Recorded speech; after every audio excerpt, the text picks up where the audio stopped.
In my recent dialogue with Rita Burgett-Martell, we explored how power and leadership can be tools for transformational change, responsibilities that shape the future, and even forces of hope and freedom. Rita shared inspiring insights from her remarkable work across the globe, demonstrating how power, when guided by intention and empathy, can drive unity.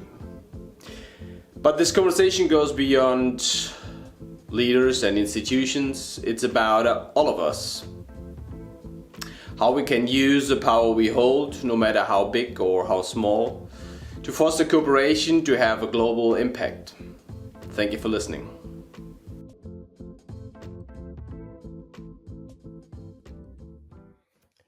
Rita, thank you very much for joining me in this dialogue. Yes, thanks for the invitation. Yeah. An essential part of our work at our intercultural think tank is to analyze the major turning points we have in our society, which of course includes the business world, and how we respond to those decisive moments, especially in crisis or conflict settings. So today we can say that maybe in a context where change and transformation is happening more than ever and maybe faster than ever. The transformational drivers like the digitalization, climate change, global geopolitical tensions force us to rethink how we can maybe coexist or in cooperation on this planet. In my point of view, and our topic of today is power and leadership, is one of the key elements in this highly transformative moment we are living. So, Rita, you have extensive experience in making positive change happen in a lot of different parts of the world. So, what power do you have, and how do you use your power to empower others? Yeah, I think power is a very interesting topic. Some people are uncomfortable discussing power, Hmm. and especially discussing their own personal power. But without the power of a leader, then things don't really happen. And the changes that we're seeing going on in the world now seems like it's a shift between we don't want a strong leader. We want the people to, have a voice Hmm. in the world that they live Yeah. in. And then it seems like, no, we are so overwhelmed by everything that's happening. We just want a strong leader to come in and tell us what to do, to tell us that, everything's going to be better and, have that strong figure. So I think we're kind of going back and forth between the two. In my work with organizations, um, it was depending on the type of change, had a lot to do with the type of leadership people wanted.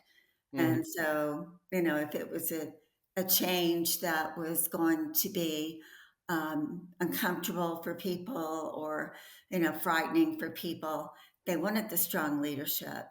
If it was something that was really going to change, their day to day activities, they wanted a voice in what that was going to look like. So it varied. But, leadership at all levels in an organization is what's important. Hmm. Okay, and how do we empower others? I mean, with you, of course, when you do transformational changes, you have kind of a type of power, but you need to empower others, right? Hmm. Yeah, it was interesting when I would be hired to work with an organization to, partner with the leadership to make change happen. Hmm. I would walk into that company and I had absolutely no power. I Yeah. wasn't the CEO of the company. I didn't have a leadership position in the company. My only power was my ability to influence and persuade, and my ability to listen to the vision of the leader. And often there wasn't one. Hmm. And so I But was it's in an interesting. interesting Listening position. as a power, I like that. Hmm. Yeah. So, we're talking about different kinds of power. People have power because of their position, but boy, that can go away quickly. A new leader comes in and your job is gone, and with that goes your power. You can have power because of being elected to a political office, but Hmm. Yeah. that can change in a minute too, because you're thrown out of that office or you don't win reelection. So, when we're talking about power, I think the only power that lasts is our own personal power. And we need to understand that we have that and that can't be taken away from us because we have the power to make choices. And that's what makes an individual or a group in an organization powerful. So I would have But to if go. we try to distill that a little bit down, what power is, I mean, concretely, is power something inherently positive or negative, or how can we define that? Power is neutral. So Hmm. power is a tool, power is a resource, but we define whether power is good or bad based on how we use it. And we can use it to create a better world, to create a healthier organization. We can use power to power over someone Hmm. and to manipulate and try to control them. So power is neither good nor bad. It depends on how Hmm. we use Yeah. the power. From my point of view, power itself, as you say, is neither good or bad. I think it's like the values a little bit. It depends on how you use it. I mean, we say, okay, we Mhm, have the values, but the reality is that only if we apply in a right way the values in the right moment, right? The mhm, values then they make really sense. mhm.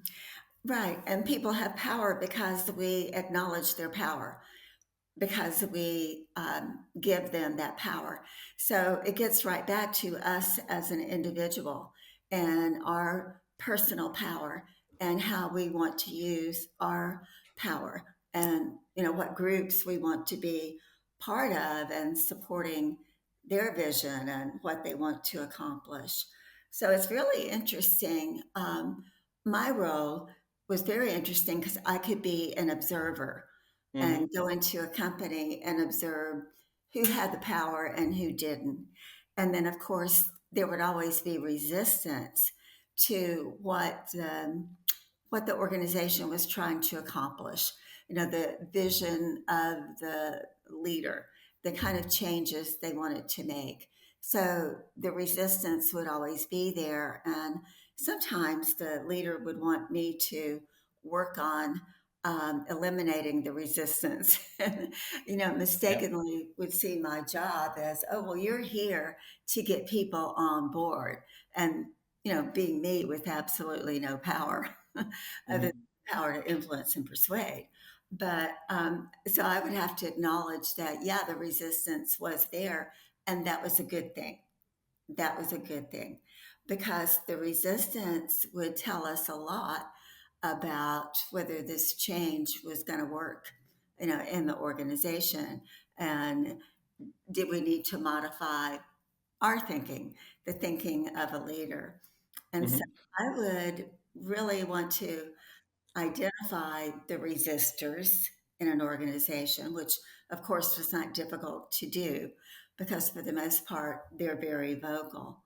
And so identify them, but also use them as a resource because the resistors had leadership ability and I would want to leverage their leadership ability to get other people on board, to get other employees on board.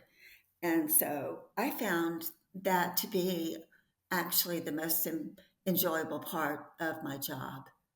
Okay, no, this sounds really interesting. So, what I understand, and if we find a neutral definition, which I think is important, because if we think of the further dialogue as well, so we can say that a person A attempts to influence a person B to do or think something, right, which person B would not have done or thought without person A having said what he said, right? So Mhm, it's a lot about influence. It can be positive, it can be negative, right? mhm, When I think, and before you talked as well about power in political positions, so if I think a little bit back, because when we analyze in our think tank the turning points, we look as well a little bit back on the turning points we have in history, and it always comes up to the theory of social distribution of power, so the checks and balances which Montesquieu defined here in France. So the US Constitution is inspired by that, right? He mhm, said something like power without control tends to be corrupt, and control of power is the sense of liberty, right?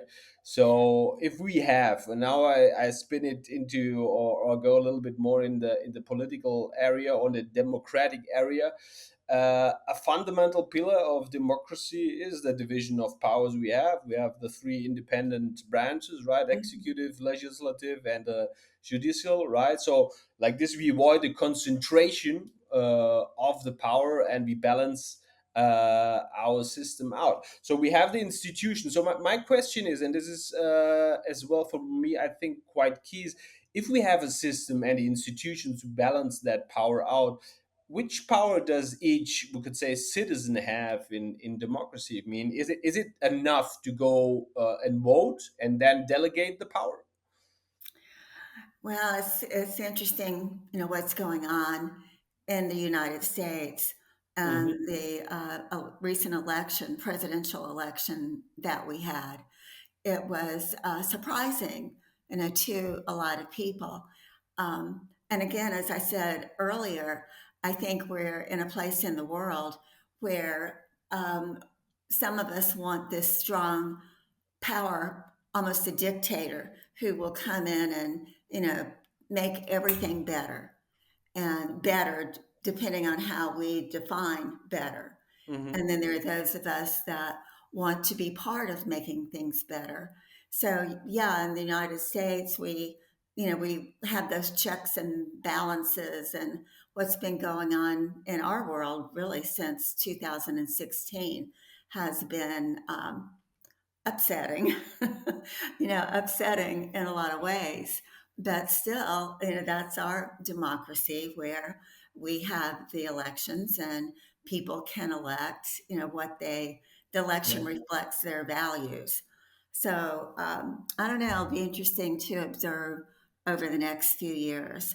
So yeah, I get back to personal power is the only power we have, and the power that lasts. And yeah, we got out and we voted.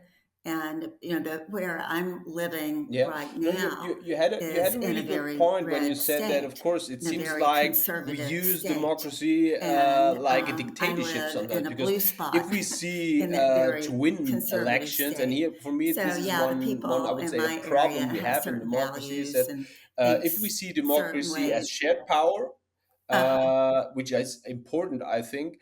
But we cannot see it in a way that, let's say, we cannot say these are the winners and these are the losers of democratic election, because if you say winners and losers, that means you have two extremes, like so. Mhm. Because it often seems like the majority wins and the others lose, and the absolute power with the winners, right? So they are so-called losers. Often they are often in a defensive position, which gives rise then to polemics and to personal, but not really useful discussions, right? So I think democracy, we have to understand that in a way that the elected majority should use that positive power, or that power, to take in account the smaller groups with solidarity, right? And Mhm. to take, and then take their decisions, because democracy at the end is based on our human rights. So we all agreed on that, and the human rights means that everybody has a right to have Mhm. rights, right? So we have to take everybody into account with these rights when we take decisions. So, and I think if it's a shared power democracy, it makes sense. But if we use it as a dictatorship, it does not make any sense, right? Mhm.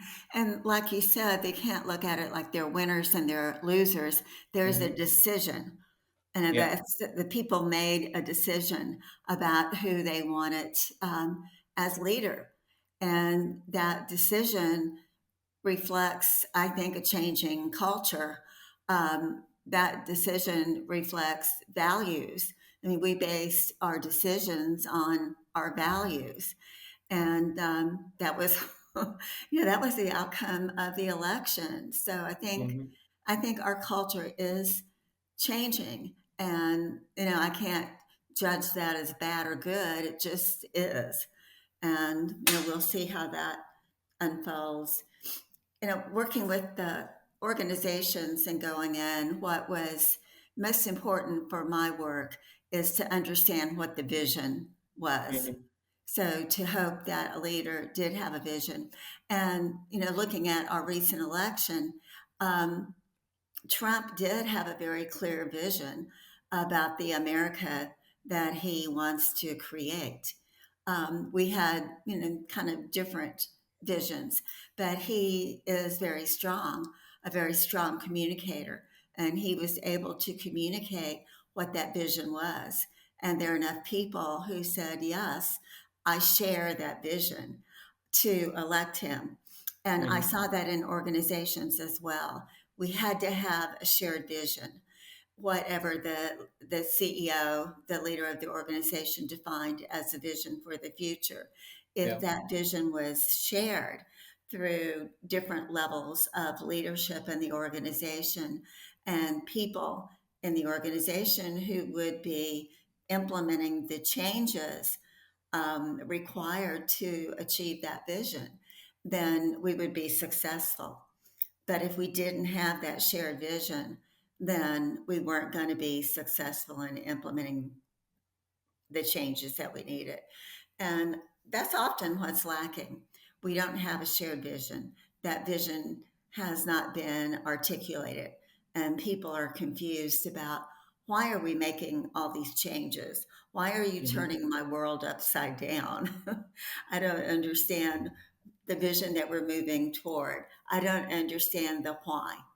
Why Yeah. are we doing this? And No, how? I Mhm. agree on that. I agree definitely on that, that the shared vision is absolutely key, and we have there a lot of potential. You mentioned, Rita, that you have to accept as well the reality. The elections are done in a democratic way. You have to accept the results. Now, my question here is, I mean, if we accept the world like it is, which we have to, which type of person has more power, the smart person, or is it really the nice person who has more power?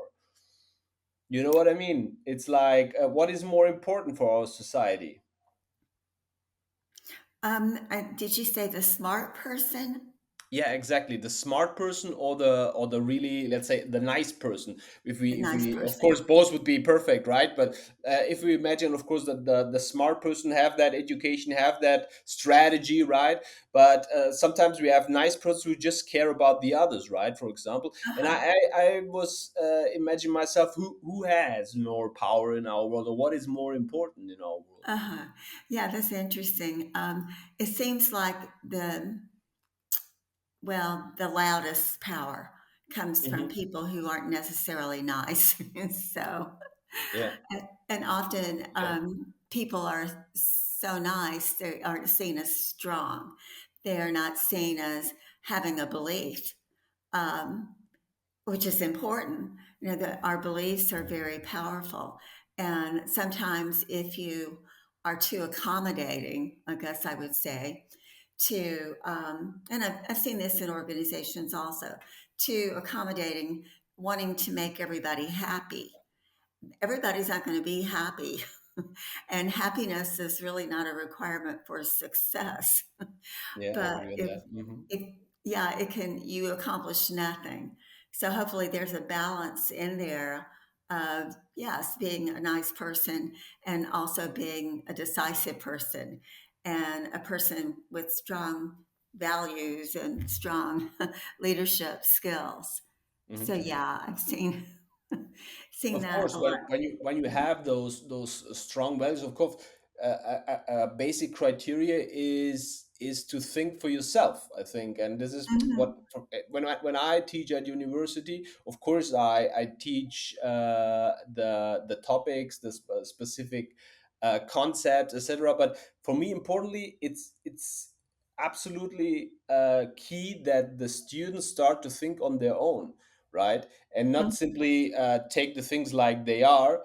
Because if you think on your own, the things can change, right? But if you just mhm. take the things like they are, positive change cannot happen.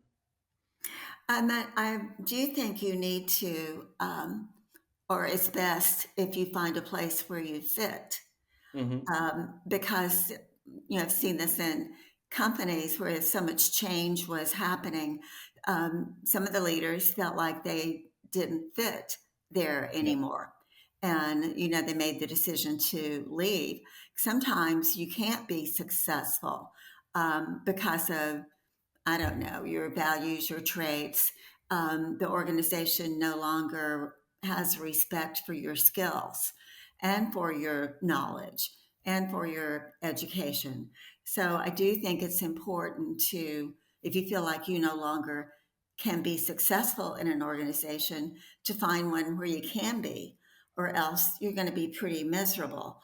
Mhm. Living in different places. I lived in San Francisco for 25 plus years and loved it there. It was a culture where I could be very successful. It's very entrepreneurial, innovative culture.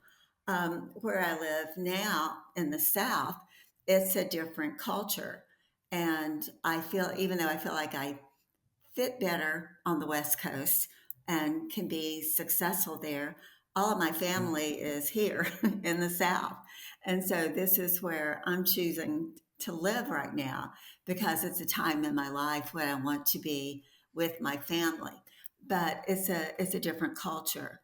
So yeah, I think it's you don't have to judge a culture as being wrong.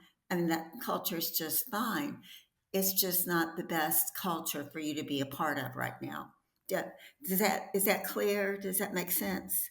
Yeah, no, no, absolutely. What I was thinking already, out of your insights you gave me. So let me introduce maybe some stats I prepared. So I read the UN Women Report from the United Nations, and female mediators in peace processes are 6%. Negotiators are 13%.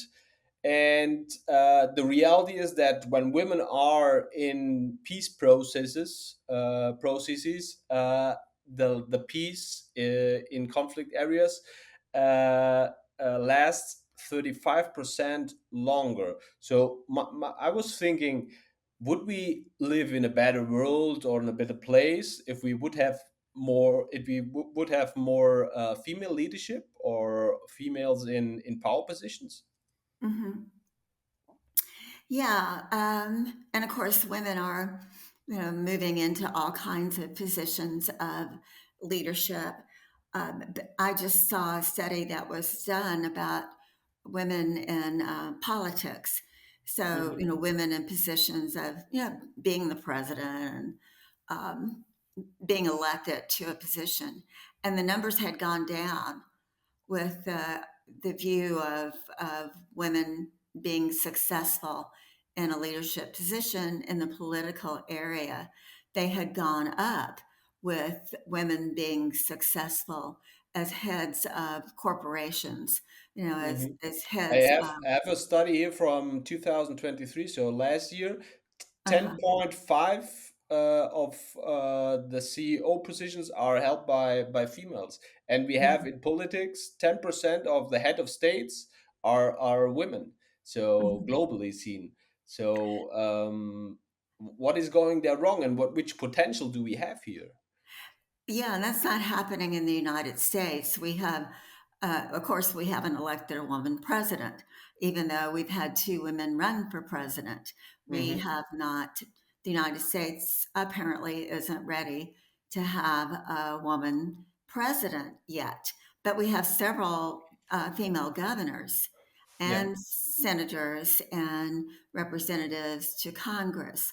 So that's, happening very slowly, moving up in the United States. And I would love to see, of course, I would love to see a woman elected president. But in my lifetime, women have moved up because I was, born in a Hmm. time when women couldn't even get credit in their own name. And you were married, everything was in your husband's name. So I've seen a lot of changes in my lifetime, which is great. And opportunities that have opened up for me that never was available to my mother and to my grandmother. And so I'm seeing opportunities open for my daughters and my granddaughter. That is, I'm so happy to see that happen. Um, we still have to have a balance, though. We have family values, Hmm. and we women want to be able to spend time with their children, but also be in positions of leadership. And so, working out that balance, I think, has been a challenge, and hopefully, we are beginning to have that be, a Yeah. little. No, from the point of view of, I would say, the European point of view, of course, the US is one of the oldest democracies we have on this planet, and of course, it was sometimes as well a role model for us here in Europe, and of course, it's interesting to see that in those years, of course, that there have been done a lot of improvements in that aspect, but why do you think? Which are the reasons that there has not been a female president until now? Mhm. Yeah, now if we look at the world, don't zero in on a particular country, but look at the world as a whole. Yeah, women are in positions of leadership all over the world, um, and that's good. Definitely Hmm. are improvements that can be made for sure. Fantastic, Rita. These sentences. These are really perfect final sentences for our conversation. I think one of the best things we can do in this world is to talk and listen to each other. And your final sentences really are spot on. So thank you very much for this conversation, and it has been a pleasure.